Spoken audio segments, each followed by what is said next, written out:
This activity is called Ben's mistake. So the purpose of this activity is to experience the mistake Ben Franklin made when describing current. So you can see here there are some references. There's the simulation that we're going to be using. That is off on the screen to the right. And there's a little history of electric current and just the history of Ben Franklin and what he was doing here. So let's just jump right in. So the first thing, we're going to build the circuit in the scenario and then manipulate that. So the instructions say construct the circuit in the picture, check the box in the setting box to match the picture, read the scenario description, match the conditions in those pictures. So first thing we're going to do, we want the intro. We could use a lab, but the intros will serve this purpose. And we're going to make this circuit here, right? So I want to show current. I just want to be able to see everything. I set the battery out there.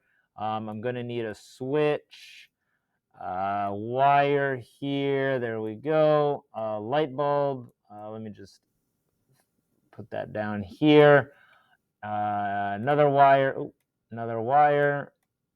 and then another wire. So this is the circuit that we are making.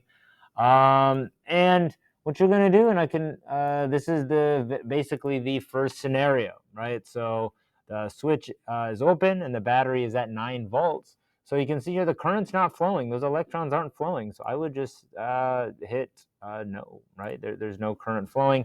And of course, you're going to get points when all of these are correct. So the next one is the difference between conventional current and electrons when they're flowing, right? So conventional current will flow and electrons, you'll be able to see them. You'll just be able to tell the flow direction, whether it's clockwise, counterclockwise, or no current. So you can see here there's no current flowing like we just determined, but that's part of the question or the instructions. It is to close the circuit. So you're going to need to close the circuit and just determine, okay, well, if I'm looking at electrons and conventional current, how we describe conventional current, then what direction does it flow? And then the questions down here just sort of talks about, well, when was current able to flow within the circuit, like what caused it, and just talking about Ben's mistake, right? What mistake did Benjamin Franklin make when describing current?